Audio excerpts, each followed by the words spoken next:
Hi movie fans. Today we will be looking at William Friedkin's 1977 masterpiece Sorcerer. Let's do this. In a hotel room in Veracruz, Mexico, a man is assassinated. The assassin then slips out into the crowd.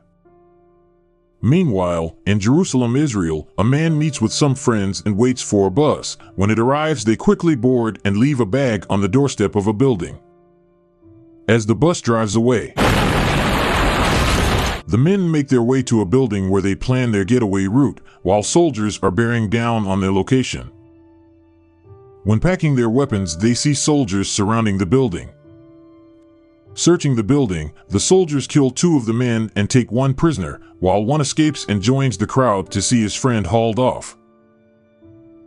In Paris, France, it's morning, and a man named Victor is talking with his wife. She gives him a watch for their 10th anniversary. They are in love.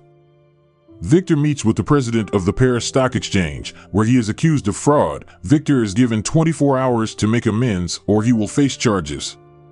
Victor meets his business partner and insists that he contact his father for financial assistance, or they will both go to prison.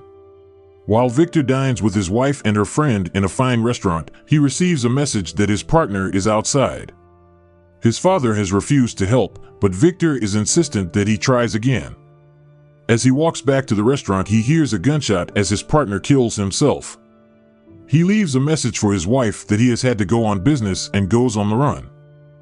Now in New Jersey, USA, a group of gangsters hold up a church where a load of cash is being sorted, and a priest gets shot in the process. During the getaway, the gang members have an argument that causes the driver to lose concentration and hit a truck.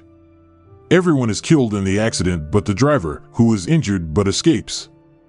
The wounded priest turns out to be the brother of Carlo Ricci, a mob boss who now wants to kill Jackie Scanlon, the driver, at all costs.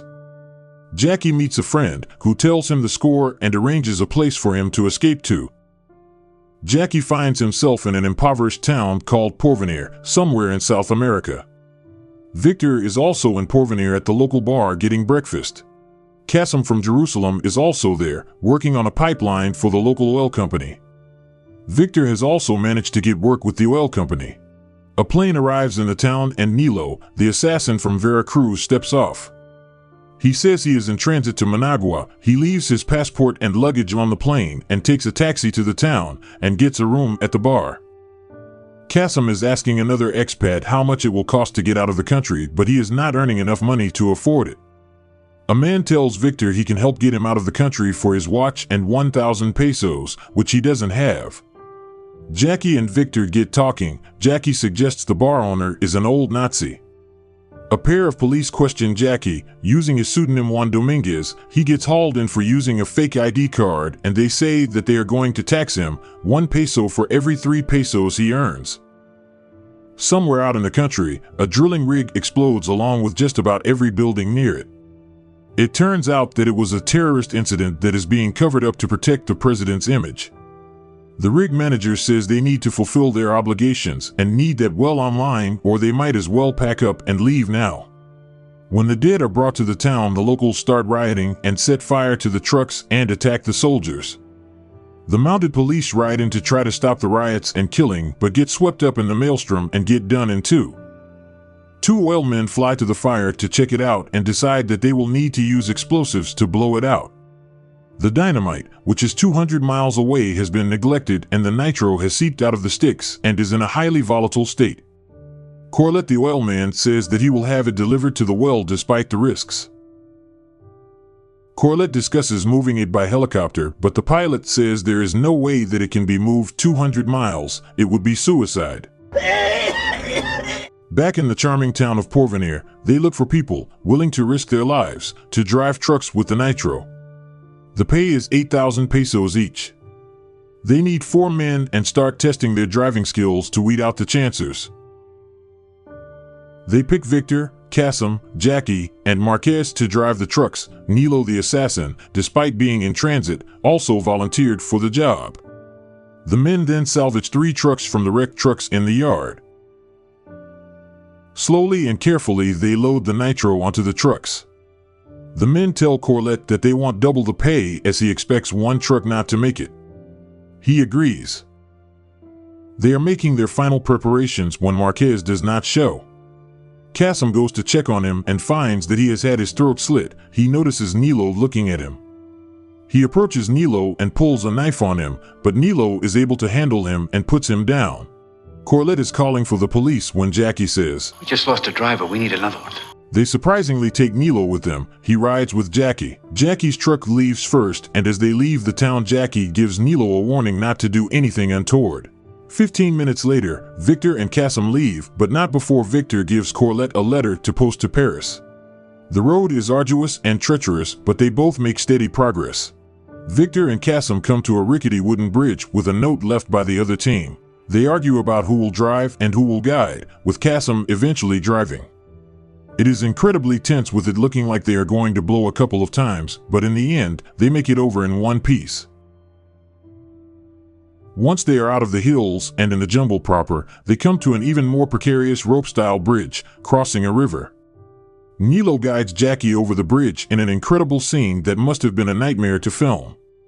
When truck 2 goes, Kasim very nearly falls off the bridge, but he manages to keep hold somehow. Then a tree caught in the river hits the bridge, truck, and Victor. With a lot of effort, Kasim is able to hook the winch to a rock and they pull themselves off the bridge. Wow! The next obstacle they come to is a huge tree that's fallen across the road. This causes Nilo to break down laughing and Jackie to punch the ground in frustration. Jackie thinks they can cut a path, and when he tells Nilo to start chopping, Nilo shoots a couple of warning shots at him.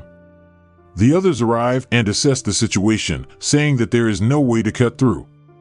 Kasim thinks he can clear it with the explosives. He makes a hole in the trunk and a trigger mechanism out of rocks, using Nilo's trouser pocket for a timer. They carefully place the nitro and move the trucks back from the blast area. Once out of the way, Kasim starts the timer and runs. Kasim's idea worked, and they can now move past the fallen tree.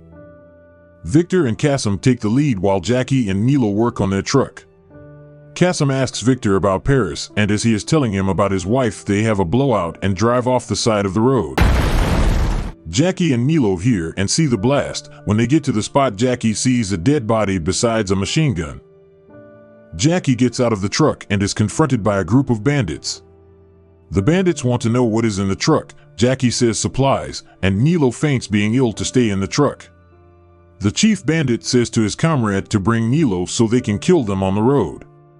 He looks in the back of the truck and shouts at Jackie, which Nilo uses as the signal to shoot the bandits. Jackie uses the confusion to kill the last bandit with a shovel. He sees that Nilo has been shot and helps him get in the truck.